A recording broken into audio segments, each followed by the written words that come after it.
Herkese merhaba, kanalıma hoş geldiniz. Ben Evrim. Nasılsınız? Umarım iyisinizdir ve her şey yolundadır. İyi olmanızı diliyorum. Bugünkü projeme gelelim. Bugün sizler için biriktirdiğim cam soda şişelerini değerlendirdim. Biliyorsunuz ki cam kavanozlar, cam şişeler evlerde çok fazla birikiyor. Ve bunun sonu olmayan, hayal gücümüze bağlı olarak çok fazla üretebileceğimiz dekoratif ürünler hazırlayabiliyoruz. Bunlardan 3 tanesi sizin için hazırladım bugün. Çok beğendim. Umarım sizler de beğenirsiniz.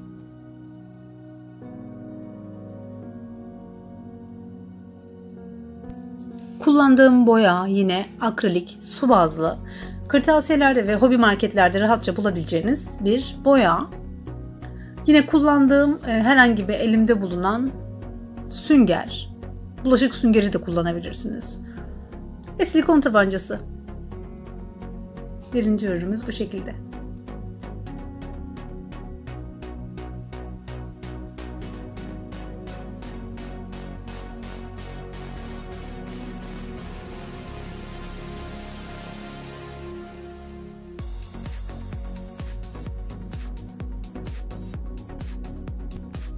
Aslında bunu yaparken boyadıktan sonra silikonları sökecektim ve o şekilde değerlendirecektim. Ama bu hali de çok hoşuma gitti.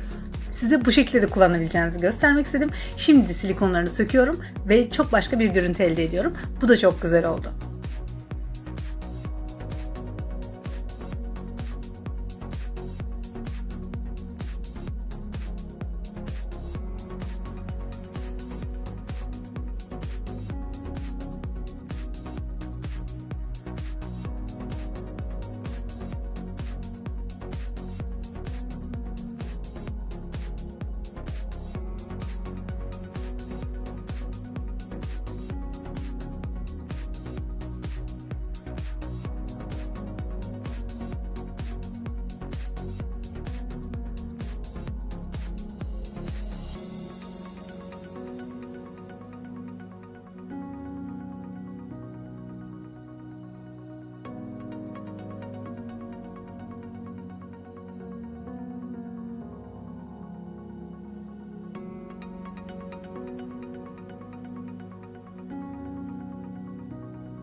Bu kullandığımda dekopaj tutkalı diye bilinen şeffaflaşan tutkal. Yani kuruduğu zaman şeffaflaşıyor.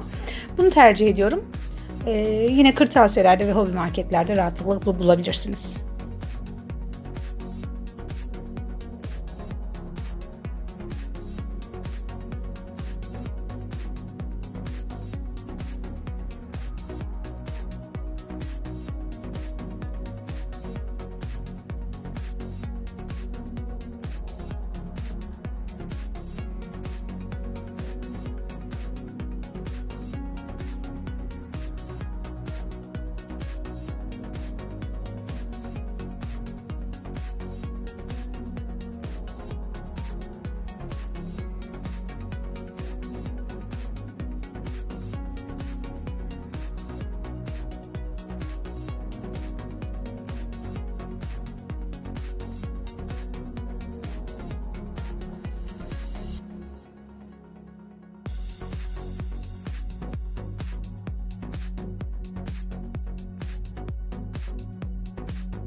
Yine bu üçüncü projemde de kupaj tutkanını sulandırıyorum ve içine kullanmak istediğim boyadan bir miktar döküyorum.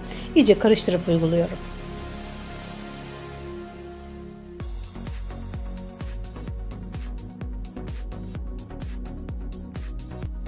Beni Instagram'dan da takip etmek isterseniz Evrim Taser Yılmaz olarak aratıp bulup takip edebilirsiniz.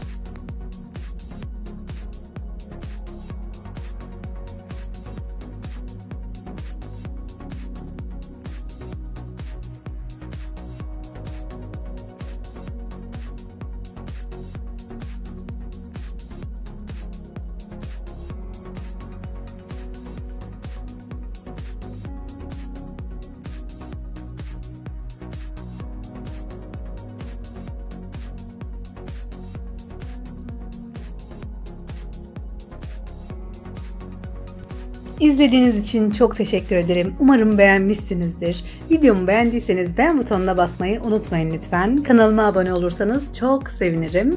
Abone olduktan sonra küçük zil işaretini açarsanız yükleyeceğim her videodan anında haberdar olursunuz. Bir sonraki videoda görüşmek üzere. Sevgiyle kalın, sağlıkla kalın, hoşça kalın.